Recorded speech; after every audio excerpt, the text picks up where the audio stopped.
Welcome to Fantasy Football Today Dynasty. I am your host, Heath Cummings, joined once again by our good friend. You can find him on social media at GMinJ, Jay Felicio. And you know, if we're talking to Jay, we're probably talking quarterbacks. I'm pretty sure the last time you were on this show, we did a state of the quarterback position, and that was in the offseason last year. I wanted to do it a little earlier this year to kind of set the landscape before free agency, before the draft. Jay, thank you for being here, and just tell everybody where they can find your work. Yeah, absolutely. And it was right before the season. And I like how maybe I guess I'm going to be the state of the QB guy with you and to do it at different points of the season. Not only, some people say, why are we, talking about this stuff this early when there's so much that's going to change? But so much is fresh on our mind right after the season. Only technically the season isn't over yet, and so much is going to change. So I love it. And it makes sense because I'm the lead analyst over at QB List. I've already put out my way too early top 200, a way too early mock draft, and we're going to be pushing content out there all off season long. Our starting to put a little more into our YouTube channel. It's definitely still in its infancy. I believe it's still in the single digits for videos, but that's going to be a big focus for us this off season as well. We always appreciate having you on, Jay. As I said, we are doing the state of the QB position. I've got kind of a rough draft of who I view as a QB1 in Dynasty, who I view as a QB2 in Dynasty. We'll also go over some of the bigger name free agents. And I'll tell you just right off the top, and we've talked about this theme on the show before, when you combine my QB1s and my QB2s, you get 25 quarterbacks, 24 of which I think we're pretty certain are going to start next year. We've got 5 free agents in the big name free agents. So that gives you 29 to 30 quarterbacks. You add in Mendoza. Maybe we're at 30 or 31 that probably will have a starting job next year. There's 32 teams in the NFL. There's not enough quarterbacks to fill all these vacancies. So we'll talk a little bit about this as well. Of course, we always start with 3 questions for our guest. Jay, when you're evaluating a quarterback, what would you say is the most important thing in evaluating the position? For me, it's how drastically their production falls when they face pressure, specifically their completion percentage. Obviously, anybody's going to get worse under pressure, but you got the guys like Sam Darnold who sometimes see ghosts. And one of the main reasons I was in on Daniel Jones this season was because of the drastic split between how good he was under pressure. How bad he was under pressure compared to how good he was when he had some time. No pressure. He was the past 3 seasons, 22, 23, 24, 69% with no pressure, 45% under pressure, 76% no pressure, 52% under pressure. So, I mean, you're talking 20, 25% drop in completion percentage. And the biggest thing there is, if, as we saw with Justin Herbert, as we saw for a short period with Matthew Stafford, there's going to be times where even the best offensive lines get hurt. They're not going to have that time. If something happens where the offensive line isn't as good as they thought it was going to be, are these guys going to just completely fall off the face of the earth, or are they still going to be able to have some solid production? So you mentioned a guy, and I'll just jump to question number 3, and then we'll come back to question number 2. Sam Darnold, you mentioned seeing ghosts, had just about as disastrous of a start to a career as one can imagine. And oh, great, it happened in New York, so everybody talked about it, and has completely rehabilitated himself. In a little more than 48 hours, we're going to watch him play quarterback in the Super Bowl, and he's been genuinely awesome for most of this season. He was very good last year until it got to the high pressure part of the year. He started getting pressure more. Things didn't go well. But undoubtedly, a guy whose dynasty value right after he was drafted, very high, fell until the point he was probably on the free agent in most dynasty leagues, and then comes back to this. Is there a guy you think that could be the next Sam Darnold?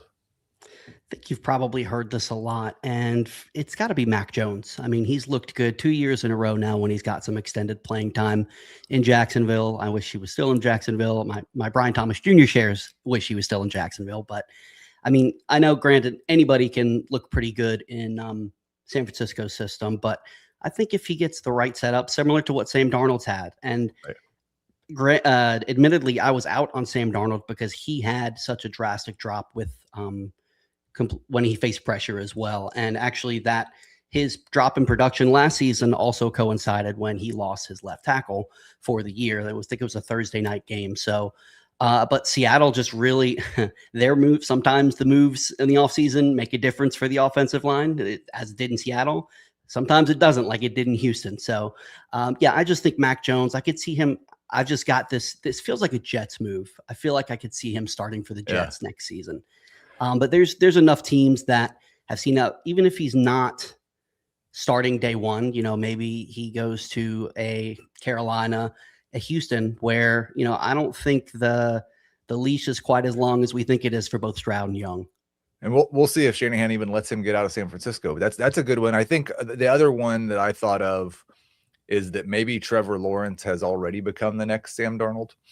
And he had his first year where he was good, and then it wasn't quite as good in the playoffs. And then next year he's leading Jacksonville to the Super Bowl. But I think he's already rehabilitated his value to the point to where it's probably not somebody you can target as a bargain in Dynasty. Speaking of value, this is a difficult question for me because I'm part of the problem. Did we value in fantasy football mobility too much with Justin Fields, Anthony Richardson, and now Kyler Murray?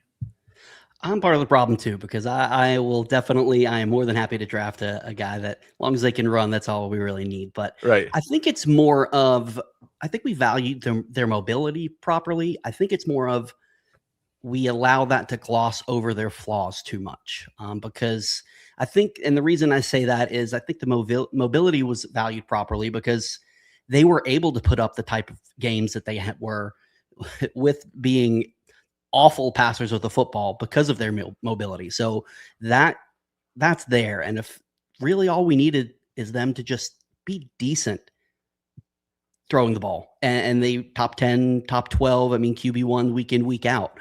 So I think it's more of kind of saying the same thing, but I feel like it's more of, looking at these guys with rose-colored glasses and overlook their flaws because of their rushing capabilities. Matthew says something that I probably would have said 12 months ago. You can never undervalue mobility at quarterback, and it is a cheat code in fantasy. I think where I've maybe changed a little bit in the last 12 months is that we can ignore, as Aaron says in the chat, we ignore floor too much with mobile QBs. I'm still comfortable doing that in redraft because it's not as difficult to replace them. In dynasty leagues, especially in dynasty superflex leagues, I think we need to be a little bit more concerned with the idea that this guy could lose his job very, very soon. And again, as we'll talk about later, I still think Kyler probably isn't done yet. I think he gets another chance somewhere. I hope, for my dynasty rosters. Let's take our first break and we'll get into my QB1s and QB2s.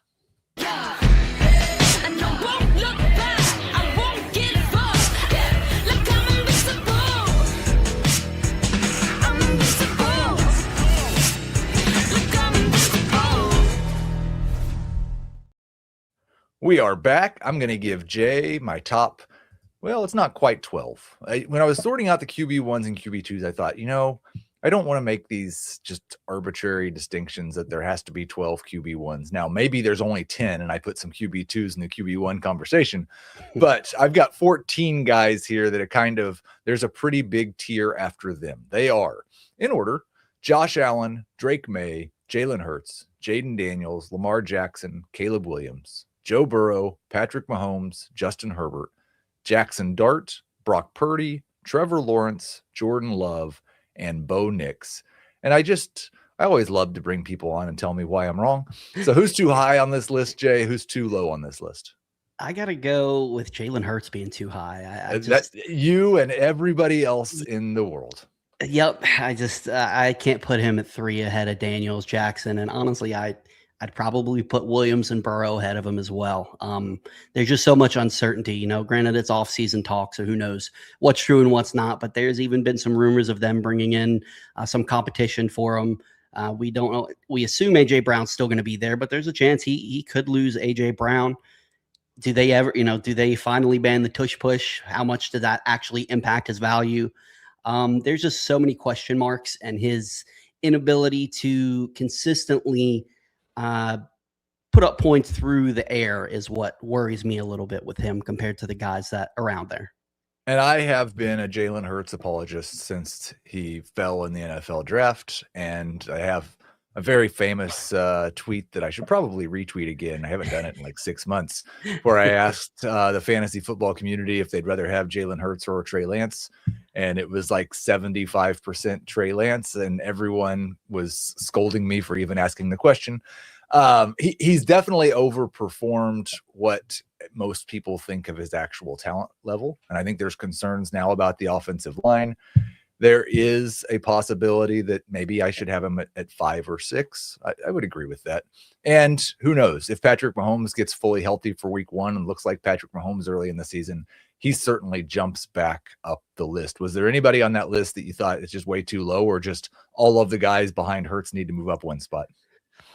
Yeah, that's definitely the guys behind Hurts move up a spot. For the most part, I agreed with it. There's a couple of guys that, Right. I would flip flop. I would probably bump Lamar Jackson up to 3.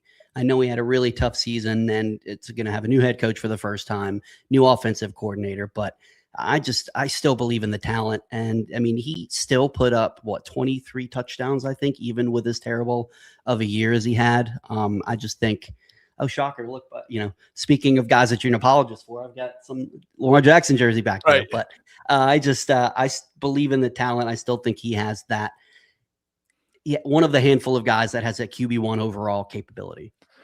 I agree with that completely. I think I'm a little bit more cautious about the new coach and the first-time play caller and what exactly are we going to do on offense here. And there was also some weird stuff that went on with Lamar and the team last year, and disputes about how hurt he was or what injury he had. And it just feels a little bit, but I agree with you entirely. He still has QB1 overall upside. When you look at this group, I presented 14 quarterbacks at once. They're certainly not all in the same tier. So where do you see the big tier breaks amongst the potential QB1s? I think you have to put Josh Allen in his own tier. He's leaps and bounds ahead of the other guys. Although I really feel like after that, it's pretty big. The 1As, I would have to say May, Jackson, Daniels, Williams. I would still include Hurts. And then you get to Burrow and Mahomes. It depends on health, honestly, with both of those guys. I would probably, for now, I would say have Burrow in that second tier and Mahomes at the top of the next one. Like you said, if he comes back and if he's ready to go week 1 of this next season, no issues. He would jump up in the next one right away.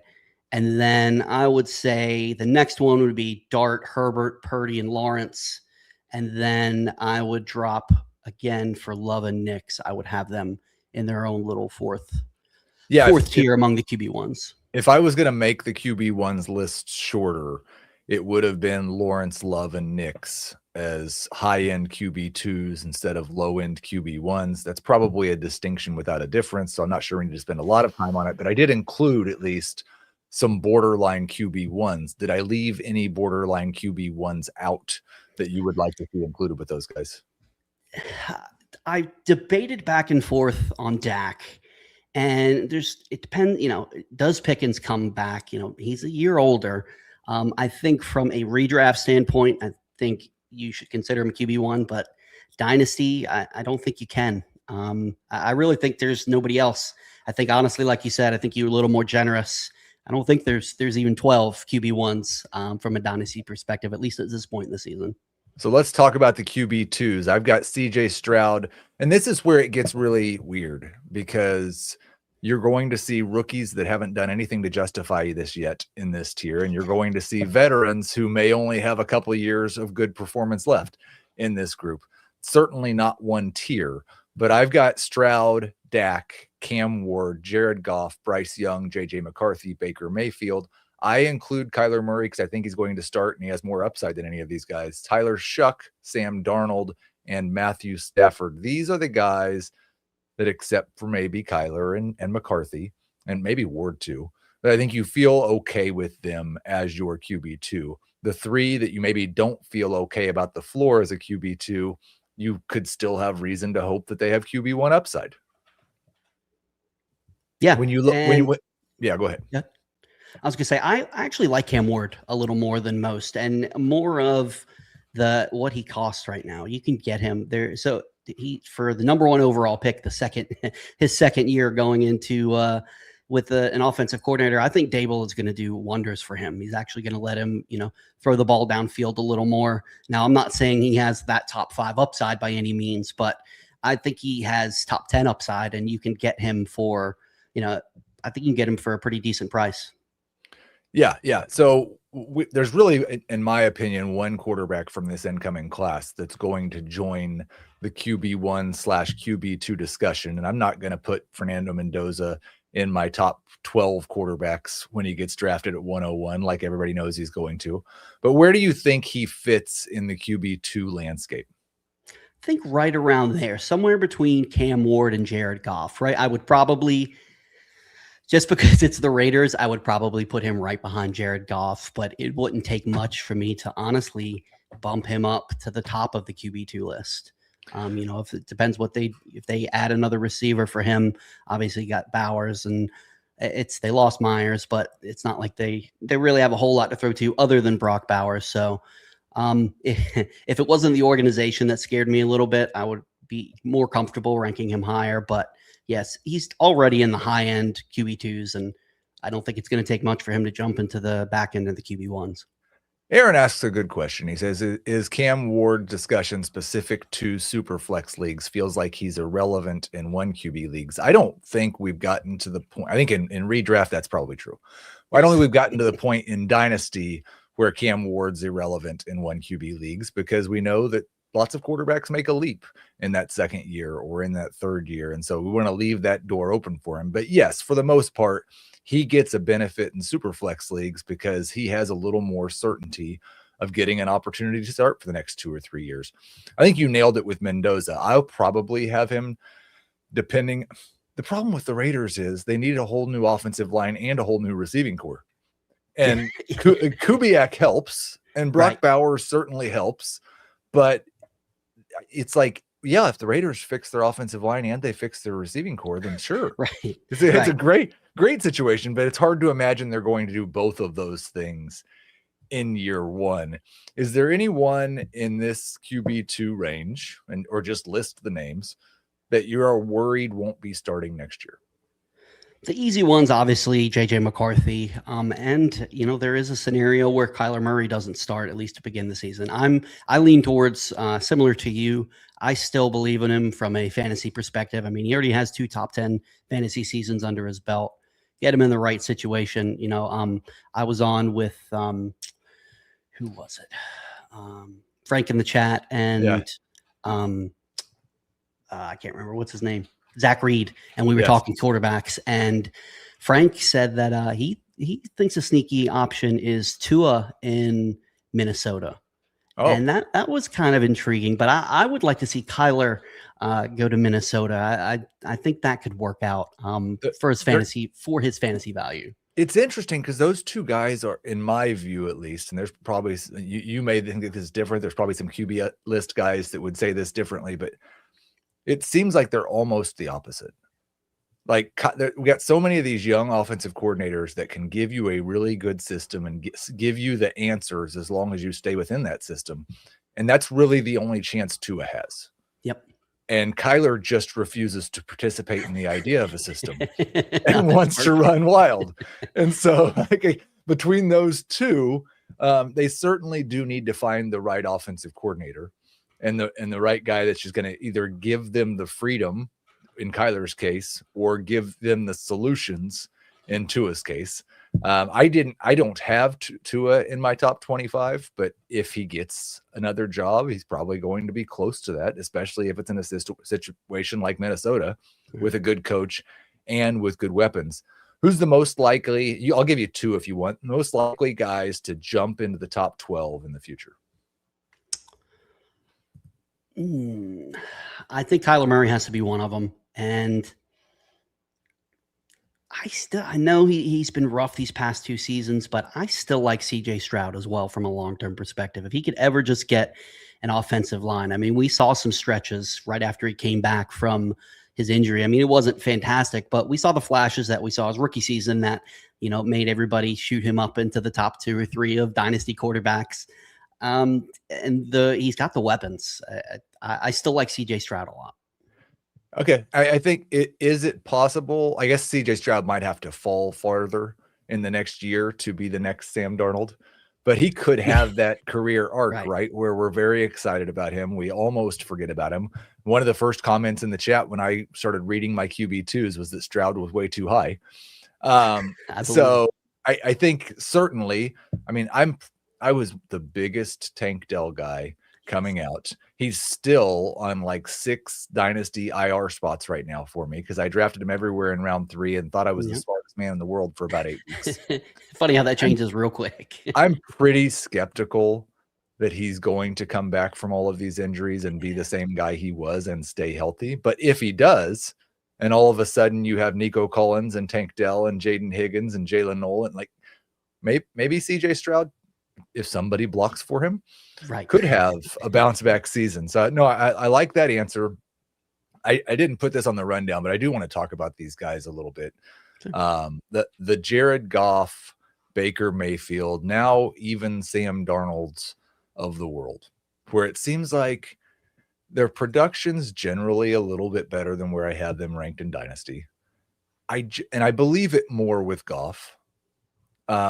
But with Baker and with Darnold, for me, the reason I keep them so low is I just feel like at any moment they could turn back into a pumpkin. Did we start to see that a little bit in the second half with Baker Mayfield, or do you think we just get a bounce back and I'm too low on him? No, I'm with you on Baker, especially. And even Darnold, like if you could look, like he had his big games, they weren't high in volume. It was big plays to JSN. I'm not one of those people that are saying, no, you can't count this one big play. Like obviously that's part of it. But like you said, there's so many different ways that they could turn back into a pumpkin and take that step back. And Baker, like even at the beginning of the season, he wasn't playing well. He just got saved by a garbage time and getting touchdowns, trying to come back. And I kind of liken it to, I feel the same way. And I've got drug for this take multiple seasons in a row now, Kyren Williams and Chase Brown. And I've been lower on those guys because their efficiency, their yards per carry and their explosiveness is down. And somehow they wind up getting the touches and still get that production. But I kind of avoid those guys that type of, they're so reliant on volume. And like you said, it's so easy for them to have, so much can happen for them to take that step back. And I'm with you 100% on all 3 of those guys. Goff, I think out of the 3 is the safest. I think he's fine. But Baker, I want no piece, no part of next season. There's a chance he could not have Mike Evans, Chris Godwin. What is Emeka Egbuka? I think he's, he's still an anomaly. Darnold, I hope he wins the Super Bowl. I like the guy, but I don't want him in fantasy. Like I would be selling high. Aaron has some advice for you. He said Heath is ready to fight over Kyren. Tread lightly, Ducat. It is quite the combination to have a Ducat on the show talking bad about Kyren Williams. Yes. This is why we had Jay on the state of the quarterback position and not the state of the running back position. I've also been a big Kyren, and I'll promise you, like you said, you got drugged for the takes. You know what? You want to get drugged, defend Jalen Hurts and Kyren Williams, and 75% of Twitter will tell you how terrible both of them actually are. The poll that you talked about, the Trey Lance one, I'm 99% sure I voted on that, and I'm 100% sure if I did, I voted for Trey Lance. So if you retweet it, I'm going to see if my result is still there. Also, Joey is in the chat and says your call at 2 p.m. has been canceled. I'm not sure you guys are having breakfast anymore in the future either, because you did say negative things about a Tampa Bay Buccaneer. That is true. It wasn't about Ducky Irving, though, so I might have saved myself there. Yeah, no one would want to talk about how Bucky Irving was one of the least efficient rushers in football last year and bad both before contact and after contact. Let's take our second break. When we come back, we'll talk about some free agents and see if we can say something else to upset Joey Wright. Critics are buzzing about the new season of Yellow Jackets.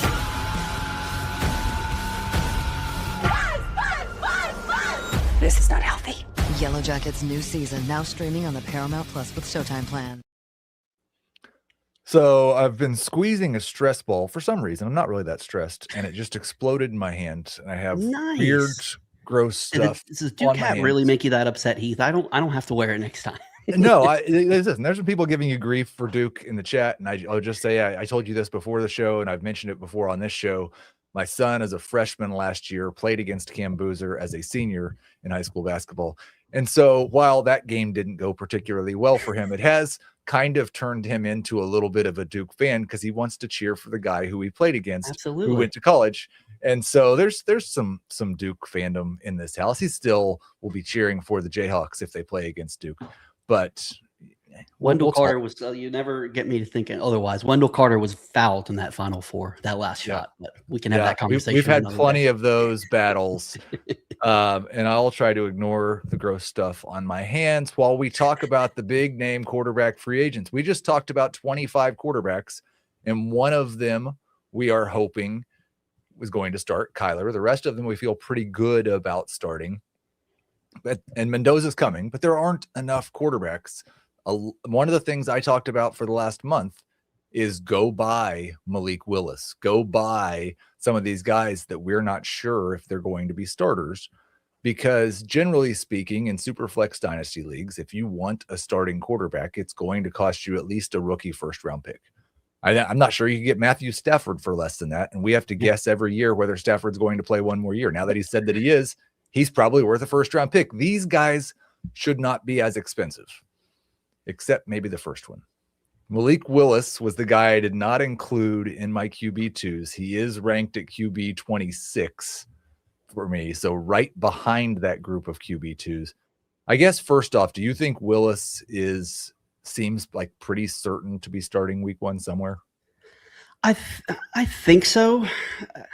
It does feel like a trap, though. It's like one of those that everybody assumes that it's going to happen because we saw the production, and then we wind up seeing him sign with the Rams as their, Stafford's backup or something like that. But I do think, and I think he does wind up in Miami and following, what's his name? Hafley. Coming there. Yeah, or Hafley. Yeah, but I'll say that wrong. You said the name because I've got no idea how to pronounce it. So. I do think both. Yeah, I do think. Yeah, I think he winds up starting week 1 in Miami. I think there's no way that Tua is I don't think he's back in Miami under any circumstance. Right. Whether he's starting or not somewhere else, that's another story. But yeah, I do. I would have to say it's sometimes the chalk is what happens, and I'm leaning that way with Willis. The other potential landing spot that I threw out on Tuesday's show was Arizona. Now that there's another LaFleur coaching in the league, and Matt might just say, "Hey, Mike, I know who you should be starting at quarterback." And so I think either way, he's probably going to start. He's been remarkably efficient when he's been given a chance the last 2 seasons. Just insane efficiency as a passer. And I think, Jay, that most people say the same thing about that you kind of indicated with Mac Jones. Well, yeah, but they just set up the system perfect for him. The difference, obviously, between him and Mac Jones is he could run for 60 yards a game also. Right. And that mobility, we could fall into that trap again. But if I could get Malik Willis for 2 seconds right now, 100% going to get that done. I had Daniel Jones second on the list, and he's probably, now I put it together. You were talking about how high you were on Daniel Jones, and I didn't even remember the Duke hat thing. Anyways, I had egg all over my face for the first half of the year with Daniel Jones. Do you think he just goes right back to Indianapolis? And is it one of those situations where we're just viewing him as somebody that probably doesn't start week 1, but then as soon as he's healthy, he does? Yeah, that's pretty much how I see him. And I will say, as much as I liked him last year, most of it had to do with the cost. He was free. Nobody wanted any part of him. I mean, I picked him up in my home Superflex league. I picked him up after the draft because I wound up with Michael Penix as my QB2. And let's not, I kind of got outpriced when somebody decided to draft 5 quarterbacks in an auction league. But that's here nor there. But yeah, and I mean, Daniel Jones was fine even before he got hurt. But the decline was there. First couple of weeks, like you said, he was having that I mean, he was really in the MVP discussion. And then, things started to slow down a little bit. I would honestly, if somebody's willing to buy, I'd probably be looking to sell Daniel Jones. I Right. just, with the Achilles injury, what's his mobility going to look like? Like he's not obviously not the type of, the higher end Konami code quarterbacks, but part of what we like about him is his ability to get those first downs when things break down a little bit or move around in the pocket. We don't know what that's going to look like. There's a chance he could lose Alec Pierce and Michael Pittman next season. So I think there's a lot that could go wrong for Daniel Jones. I do think he does wind up back in Indianapolis. It's too perfect of a match. Now, if he didn't get injured, might be a different story. But I think the injury makes it more likely to happen with him already knowing that he's had success in that system. I think there were a couple things that happened because he got banged up earlier in the year before he had the season-ending injury, and he did run more before that than he did after that. And so I don't know how much rushing we can expect from him next year coming off of an injury. The other thing was it looked to me like the Indianapolis coaching staff just had a phenomenal plan the first month of the season, and until other teams figured out what they were doing, they had great success, and then some of that success fell off a little bit after it kind of got exposed. So I think if you could sell, that probably makes sense. I am more excited about Daniel Jones than anyone else on this list. That's why he's third. Aaron Rodgers hasn't decided if he's coming back yet, but now he's got a couple of options. His old head coach is in Pittsburgh. His old offensive coordinator is in Arizona. I talked about giving up 2 seconds for Malik Willis.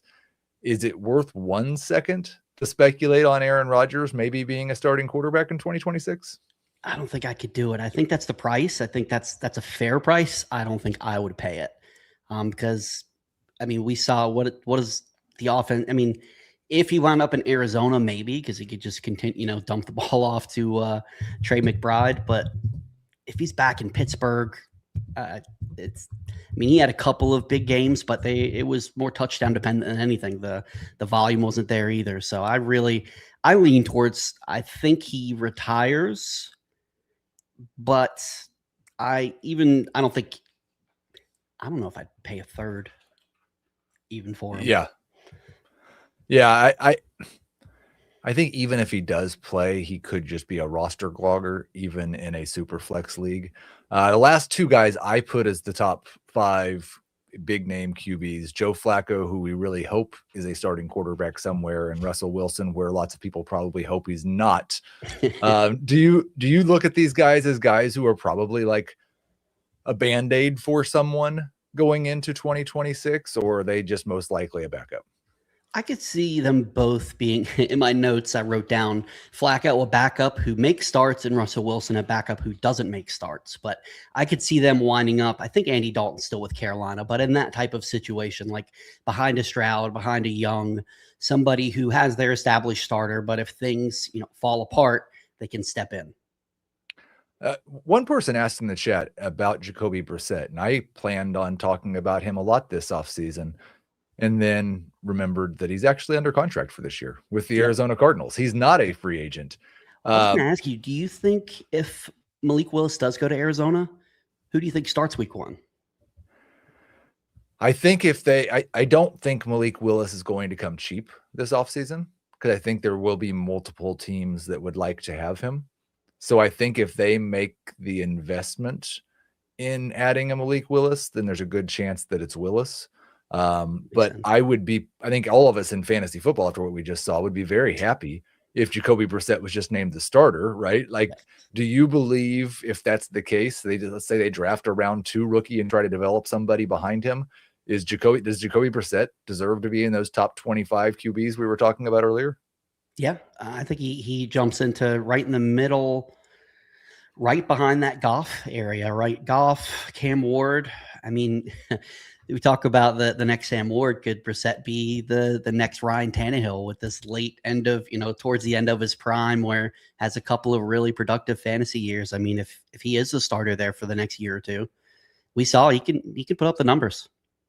We had a couple of people just to go back to the prior segment talking about the QB2s, saying I was way too low on Tyler Shuck. And he did. It's interesting the way that we look at these quarterbacks, because I think the comment was that I shouldn't be holding his draft capital against him any longer. But I also think that some of the glowing reports about his play are relative to his draft capital. And I'm still concerned that the Saints are the worst team in football this year, and 2027 draft quarterback class is fantastic, and Tyler Shuck is no longer a starting quarterback. Do you have more optimism about his long-term outlook than I do? No, I think he was free money where you were able to get him, and he had some solid weeks. But I mean, there was one that he had 2 rushing touchdowns. I can't remember who it was against. That they were just fluke plays, and it was kind of. I'm with you. I'm not in on Chuck. I think if you have him, you're fine. He's not somebody that I'm looking to acquire, and I wouldn't even sell high. I think he's one of those guys that, it's free money. Hang on to him just in case he does become the long-term starter, especially, with Kellen Moore at the helm. But I think he's about right. Let me scroll up where you have him. Kyler Murray. I would probably have Baker behind him, but I'm also much lower on Baker than a lot of people. I would probably drop Baker. Yeah, and other than that, I think that's about where I would have him. So we talked a lot about Malik Willis. I love stats like this. He's 4 months older than Tyler Shuck. So Malik Willis, let's say he gets because we don't know for sure what his contract's going to get like, but let's say that he gets a contract similar to Justin Fields, where we're going to pay you like a starter in year 1, and you've got an option to earn a starting opportunity in year 2. Would you rather have Tyler Shuck or Malik Willis on your dynasty team? Willis, and it's not close. I kind of feel like I should already have Malik Willis ahead of Tyler Shuck, but you're right. It could blow up in our face. I'll wait until he actually signs with somebody. Somebody referenced Michael Penix, who was not mentioned at all on this show. He's not a free agent. He's not a top 25 dynasty quarterback for me. Do you have any hope left for Michael Penix? The only hope is that the injury was to the other knee, not the one that he already injured twice in college. Not really. I mean, it's hard to say with him. There's such a wide range of outcomes. Maybe it is a good thing that they were willing to release Kirk Cousins and eat all that money. I guess that could maybe be seen as a positive, but I would probably. I was looking at the guy. I'd probably rather roster him than. Well, maybe not. I was about to say Baker, but that's a little too far. But yeah, you can go as far as you want now, because Joey has not just canceled the call at 2, but also your friendship. So there's no reason to hold that implies back. that there was a friendship. That does imply that there was a friendship. Yeah, I think Penix is a QB3 that at this point you can't do anything but stash him on IR and hope, because you're not getting anything for him in terms of trade value. Jay, awesome stuff. Always enjoy having you on. Thank you for helping us break down the quarterback position. Tell everybody again where they can find your work and what you've got coming up. Yeah, I appreciate you as always, Heath, having me on. It's always a pleasure to talk with you, and especially a couple of jabs in there about college basketball. You can find me on Twitter at GMenJ. I'm the lead analyst over at QB List. I'm going to have rankings coming out all season. We're going to update after the draft. We're going to do some rookie ones after the combine. Going to have a lot of stuff coming out there all off season long. And that's pretty much the gist of it. Thank you, Jay. Thank you, Emma. Thank you to everybody who was active in the chat. I will be on Tuesday doing a one-man mailbag. We've had a lot of emails that have come in the last couple of weeks, but there's still room for a few more. So you can always send an email to fftdynasty@paramount.com. You can just send me a tweet I know for some of you in the younger generation, an email is just way too much work. So you can send me a message on social media. I'll try to get that into the mailbag, or you can just show up here in the chat on Tuesday at 11:30 Eastern, and I will answer your questions there. We will talk to you on Tuesday.